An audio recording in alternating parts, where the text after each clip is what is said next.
Non, j'avoue que cette intro est pas ouf. Bon allez, au fil des mots aujourd'hui, l'endroit, l'envers, j'y comprends rien. Je vais vous expliquer simplement comment reconnaître sur un tissu l'endroit et l'envers, puisque quand on vous dit de mettre l'endroit sur l'endroit pour coudre ensuite, si vous ne savez pas quel côté du tissu est l'endroit et quel côté du tissu est l'envers, ça devient très vite un enfer. J'espère que vous apprécierez la rime. Et à la fin d'ailleurs, il y aura un petit quiz pour que vous puissiez vous entraîner à reconnaître l'endroit et l'envers. Donc restez jusqu'au bout.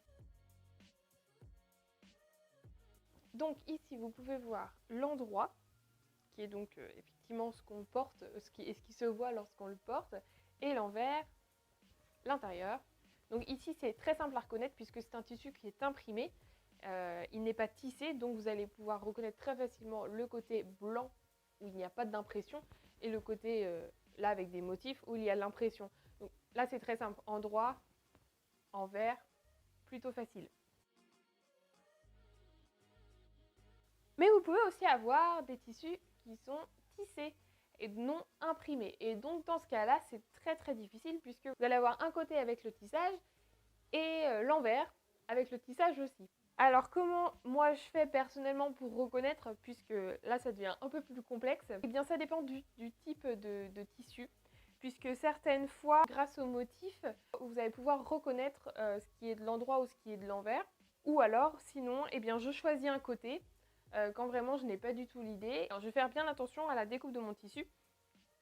Et surtout quand je vais coudre mes morceaux, puisque au moment de le découper, c'est plutôt simple, le tissu est à plat, vous mettez bien vos morceaux, et là vous coupez tout sur le même côté. Par contre, c'est lorsque vous allez coudre, faire très attention que les morceaux que vous assemblez, eh bien c'est bien endroit sur endroit et envers sur envers. Et donc je numérote en fait mes morceaux de tissu. Par exemple ici j'ai la manche d'un haut.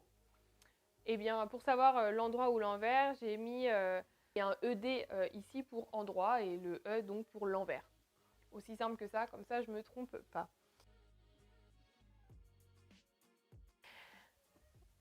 Ensuite, là plus compliqué, nous avons un tissu jersey, un tissu élastique. Et en plus c'est uni. Lorsqu'on a le vêtement qui est fait, c'est extrêmement simple. Là, l'endroit évidemment, et puis ici l'envers.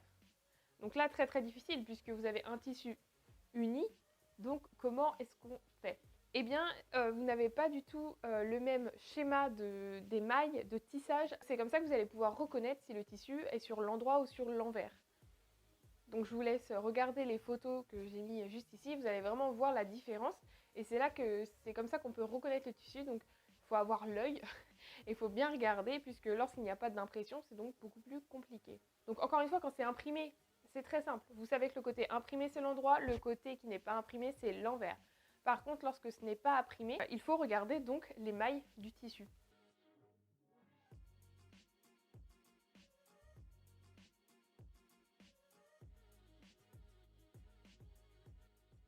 Voilà pour endroit envers. J'espère que ça a pu vous aider pour continuer votre projet. Et moi, je vous dis à bientôt!